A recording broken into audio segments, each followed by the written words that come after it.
Here we are. Welcome. Back on Tea for Lunch.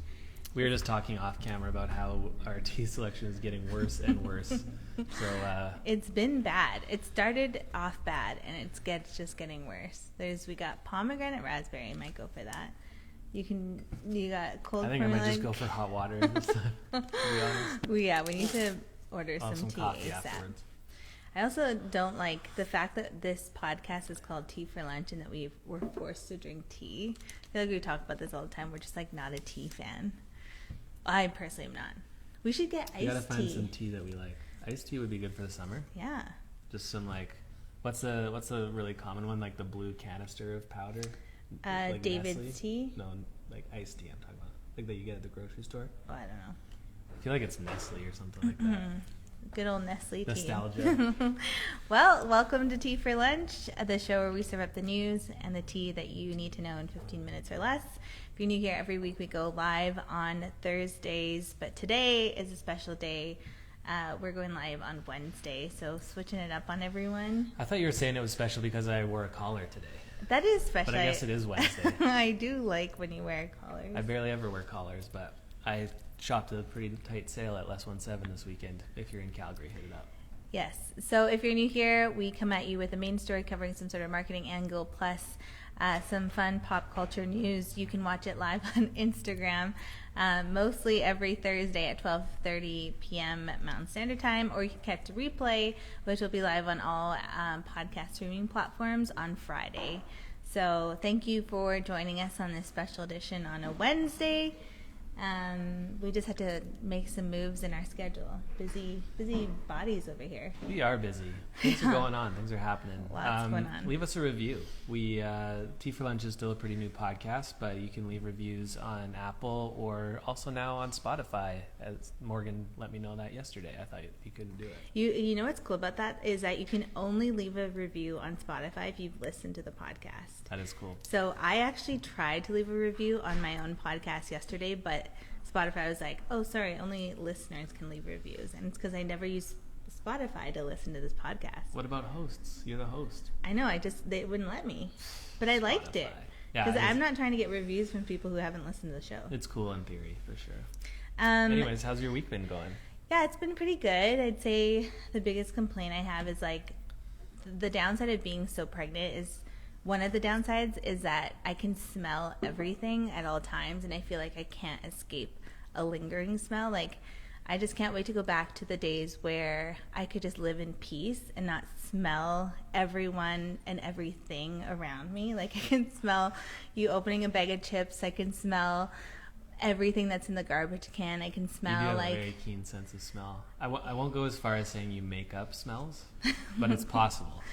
There's a realm of possibility where you imagine smells. This week, I feel like I've asked you so many times, do I smell? Because I feel like maybe my body odor has changed lately. I don't know. And you keep saying I don't, but I'm like, I smell something. If it's not me, then what is it? Is it me? How do I smell? You smell fine. Okay. You smell. I'd go as far to say that you smell good. Okay, that's a miracle because I haven't used body wash in 15 years. I don't think you should be telling people that. Too much information, but now it's too late. Yeah, it's weird. But I'm hairy enough, I just use shampoo.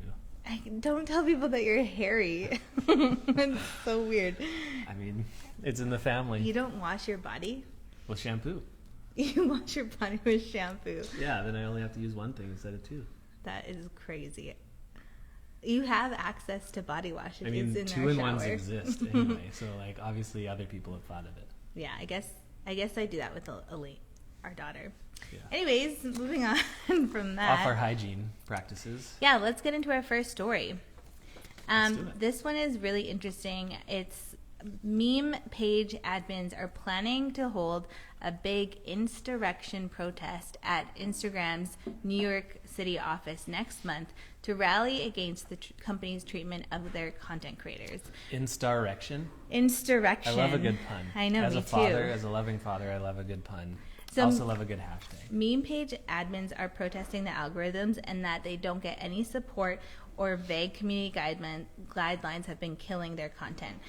They've taken to social, fittingly, to share the memes about the events that draw people through the hashtag free the feed hashtag. That's the hashtag for this event.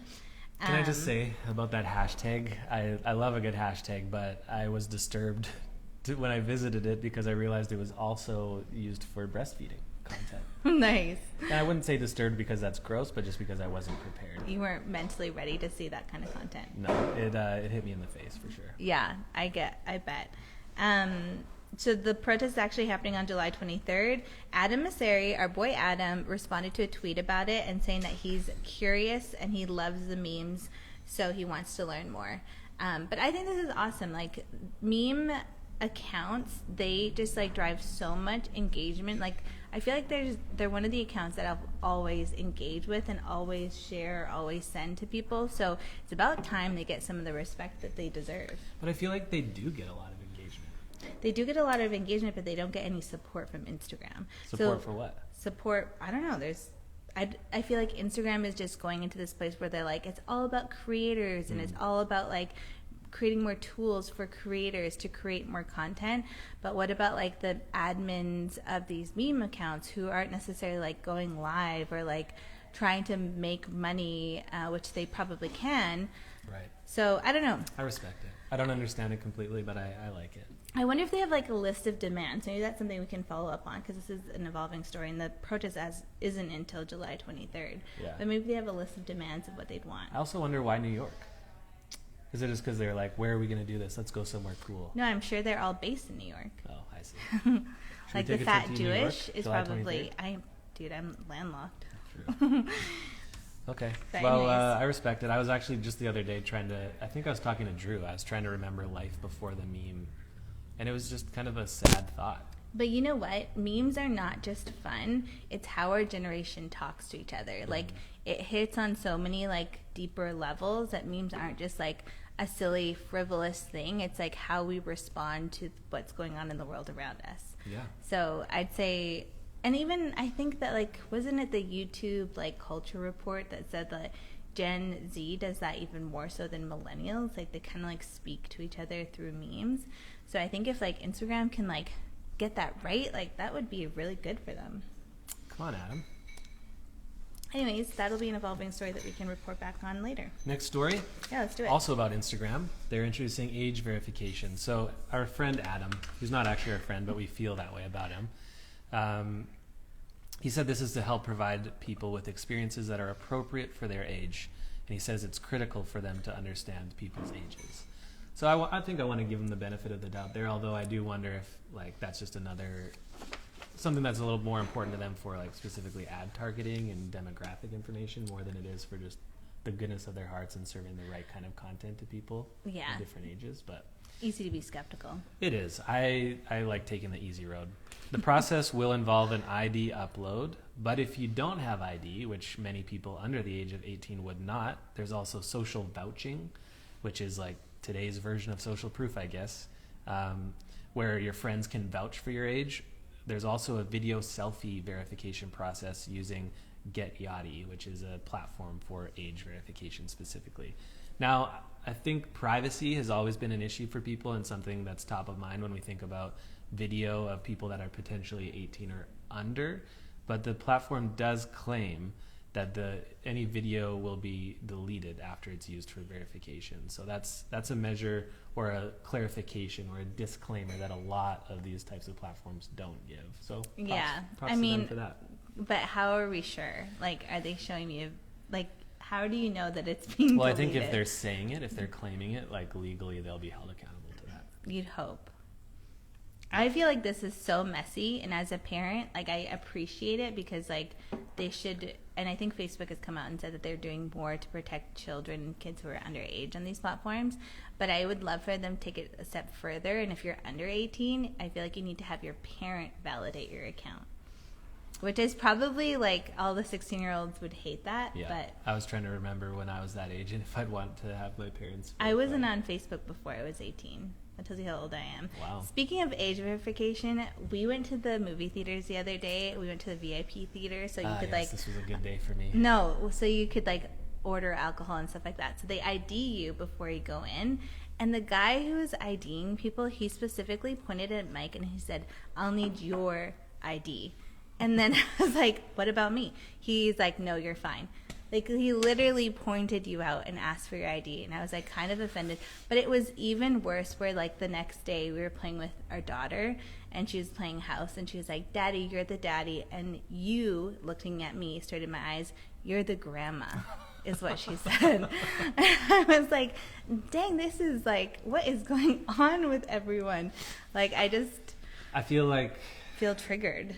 I feel like it's retribution for me, because most of the time, even though I am younger than you, just to clarify for everybody, Okay, but you're most not of the time that people much think younger than I'm me. older than you. If people guess our ages, they'll guess that you're like late 20s and I'm mid to late 30s. So maybe it's because that has happened just a few times. Maybe it's because I'm eating better, getting that inflammation down. I'm happy that Just looking people a little think bit you're more like younger the than you fountain of are. youth.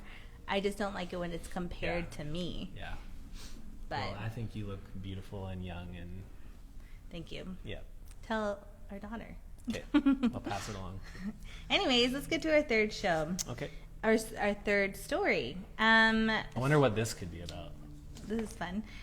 It's our girl Kardashian news again. So things got a little spicy on Hot Ones when Khloe Kardashian joined the show. We are huge Hot Ones fans. I feel like we've seen maybe 90% of like her Adam episodes. Asari, Sean, it feels to me like I have a friendship with him, even though he has no idea who I am. I look up to Sean Evans so much. I love what he's done with the show. I love the way he interviews his guests. I love the questions that he asks. His temperament is all like 5 out of 5 stars for me. So I was really excited when I saw that Khloe Kardashian was going to be on the show, I was because just glad it wasn't Kim. okay, we don't need to get into the weeds for that, because Khloe is awesome and they're all great, and it's great. But Khloe did such a good job. She finished the entire board of wings. And the big headline that came out of this interview was that she and Sean Evans were getting a little flirty. Yeah, I was honestly getting butterflies. Like, there was obvious tension in the room. there was something there, and I ship it, because I think they'd be so cute. Khloe needs like a down-to-earth, like normal-ish kind of guy. Sean Evans, he has a track record for dating pretty attractive women, so I feel like he can hold his own. Like, I think they'd be a good match. So do you think they'll get together? No, I don't think they will, but I would ship it. And I feel like if they did get together, we'd never know about it. Like, they'd be a cute, like, little, like, fling, but they're, like, we would never know. Yeah, so I guess the flirting all started with him complimenting her pantry, which I have a bone to pick about this. I know you love the way that she's done her pantry, and I have been roped into watching these shows with you, so I know exactly what her pantry looks like. And can I just say that while it looks aesthetically good, it is not at all functional. Like, everything's labeled, sure, but like as soon as you dip into that cereal or those potato chips, like, everything's out of whack. Why is it not functional? Because for the potato chips, she has like little baskets. So actually, I would love to have baskets in our pantry. For what? For potato chips. Why would we eat them so fast? Yeah, but maybe like I'm sure she has someone who like replenishes what's been taken. I doubt she even goes into the pantry. Like, I'm sure she has a chef. I don't even know if they would use the pantry. It might just be like a placeholder, kind of like one of those houses you tour through it, and it's kind of like a museum. You don't actually use any of the rooms; they're fenced off, but it's just more for the AD tour. I feel like of all the sisters, she would have a functioning pantry, because she's all about like comfort. No. We know Kendall has a functioning pantry. She has some sus methods for someone prep who cooking, doesn't like to know about Kardashians. You sure have a strong opinion about who would have a functioning pantry. I do. Well, anyways, they flirted, and it was really cute, and it was a pretty good interview, very entertaining. I just wish Sean just went like a layer deeper than he did. Like, he asked about like his skincare and like fitness routine and things like that. But Sean's just so good when he has some of these high profile guests of like going so deep in their backgrounds and asking them something that they're not expecting. So I wish he did that a bit further for Khloe, but maybe his hands were tied. Maybe he wanted to but couldn't, because having a Kardashian on the show is like a big deal. Yeah, I'm sure there's a PR team involved. For sure there is. Yeah. Anyways, it was a great episode. I highly recommend watching it. And that's our last story for the day. Yeah, the Kardashians keep staying in our headlines. Yeah. But this one's like a fun one. I feel Yeah. like this was a fun Kardashian story. I don't have issues with Khloe. Yeah. Good job, Khloe. Or Hot Ones. Or Sean Evans. Now that we've wet your palate, go eat something more substantial. Thanks for joining us.